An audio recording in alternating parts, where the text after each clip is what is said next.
할렐루야!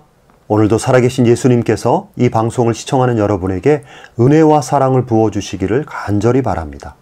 오늘 말씀은 요한복음 1장 29절에서 31절입니다. 이튿날 요한이 예수께서 자기에게 나아오심을 보고 이르되 보라, 세상 죄를 지고 가는 하나님의 어린 양이로다.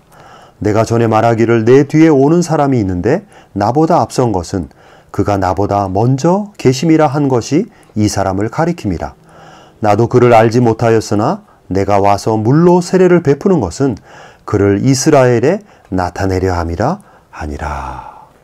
오늘 말씀의 핵심은 예수님이 세례 요한을 찾아오셨다는 것과 그리고 자신을 찾아오신 그 예수님을 세례 요한이 큰 감동 가운데 자세히 바라보았다는 것입니다. 29절에서 요한이 자신에게 오시는 예수님을 보았다라고 할 때 이 보았다라고 하는 표현은 큰 감동을 가지고 자세히 보았다라고 하는 것입니다.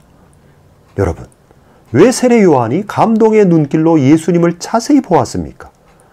그것은 바로 감추어졌던 예수님이 비로소 자신을 세상에 드러내고자 하심을 알았기 때문입니다. 세례 요한은 드디어 이 땅에 오신 메시아가 구원의 복음을 온 세상에 울려 퍼지게 하는 그 위대한 순간을 바라본 것입니다. 더 나아가서 그 예수님이 바로 자신에게 다가오는 것을 감동으로 자세히 보고 있는 것입니다. 세례 요한은 지금 개인적으로 자신을 찾아오시는 구원자 예수님을 경험하고 있는 것입니다. 그런데 여러분, 예수님은 요한에게 찾아오신 그대로 여러분에게도 그렇게 찾아오신 분입니다. 예수님은 여러분을 구원해 주시려고 사랑과 은혜의 모습으로 여러분에게 찾아오셨습니다. 그럴 때 우리는 요한처럼 그 예수님을 감동으로 자세히 보아야 합니다. 요한은 자신에게 오시는 예수님을 감동으로 자세히 보았습니다. 그렇다면 요한이 감동으로 본 예수님의 모습은 어떤 모습입니까? 29절 후반에 보면 보라, 세상 죄를 지고 가는 하나님의 어린 양이로다. 다시 말해서 요한이 본 예수님은 세상 죄를 짊어지신 예수님의 모습입니다. 여러분, 어떤 예수님을 보는가가 매우 중요한데 요한은 하나님께서 예수님에 대한 계시의 영을 부어주셨기 때문에 요한은 자신이 보아야 할 가장 중요한 예수님의 모습을 볼 수 있었던 것입니다. 바로 세상 죄를 지고 가는 하나님의 어린 양의 모습입니다. 예수님에게는 여러 가지 모습이 있지만 예수님의 모습 중에 가장 중요한 모습은 세상 죄를 짊어지신 모습입니다. 바로 우리들의 죄를 짊어지신 모습입니다. 바로 나의 죄를 짊어지신 예수님의 모습입니다. 성도는 바로 이 예수님을 보아야 하는 것입니다. 이 예수님을 만나야 합니다.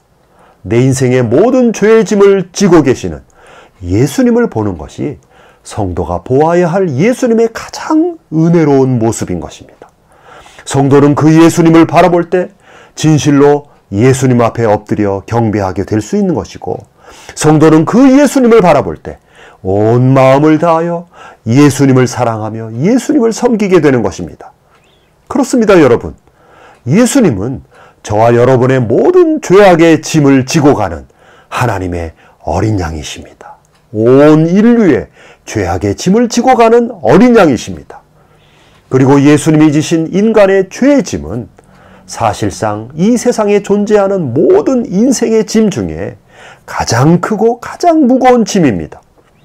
여러분, 예수님보다 더 크고 무거운 짐을 진 자는 세상에 없습니다. 예수님보다 더 최악의 짐을 진 자도 세상에 없습니다. 예수님보다 더 저주의 짐을 진 자는 이 세상에 존재하지 않습니다.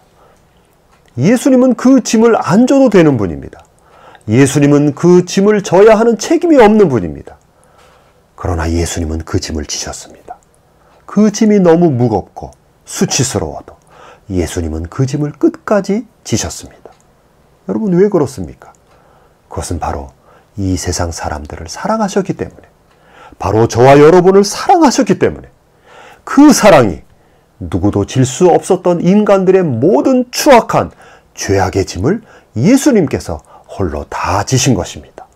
불평하지 않고 지셨고 기꺼이 기쁨으로 지셨습니다. 자신이 끝내 지셔야 인간을 구원할 수 있고 여러분을 구원할 수 있기 때문에 예수님은 기쁨으로 자원하는 마음과 태도로 그 십자가의 인간의 죄의 짐을 다 지신 것입니다. 세례 요한은 바로 그 예수님을 바라보면서 구약의 수많은 어린 양의 가축의 희생 제사가 바로 예수님임을 정확하게 깨닫게 되었습니다. 구약의 모든 희생 제사가 바로 예수님 자체였던 것입니다. 세례 요한은 신약 시대에서 최초로 이 놀라운 진리를 깨닫고 감격스럽게 외치고 있는 것입니다. 보라, 세상 죄를 지고 가는 하나님의 어린 양이로다. 31절에 보면 요한도 처음에는 그것을 알지 못했다고 고백하고 있습니다. 요한도 예수님이 누구신지 처음에는 정확하게 알지 못했던 것입니다. 그런데 하나님께서 요한에게 알려주셨기 때문에, 하나님께서 예수님에 대한 계시의 영을 부어주셨기 때문에 요한은 정확하게 그 예수님을 보았고, 그 예수님이 자신에게 오는 것을 보고 그 순간의 위대함을 감동적으로 오늘 말씀을 통해 선포하고 있는 것입니다. 여러분, 저와 여러분도 처음에는 이 예수님을 알지 못했습니다. 그런데 어느 날 하나님께서 저와 여러분에게 성령의 계시의 영을 부어주셨기 때문에 하나님의 어린 양으로서의 예수님을 정확하게 알고 보게 된 것입니다. 그 예수님이 여러분에게 찾아오신 것입니다. 그 예수님이 여러분에게 다가오신 것입니다. 그러므로 우리도 세례 요한처럼 우리에게 오신 그 예수님의 모습을, 세상 죄를 지신 그 예수님의 모습을 정확하게 보기를 원합니다. 내 평생의 죄악의 짐을 지고 가셨던 그 예수님을 정확하게 보기를 원합니다. 그러므로 그 예수님을 깊이 사랑하는 역사가 저와 여러분 가운데 일어나기를 간절히 바랍니다. 오늘도 그 예수님으로 인하여 감동하며 감격할 수 있는 은혜가 여러분에게 넘치기를 간절히 바랍니다. 아멘.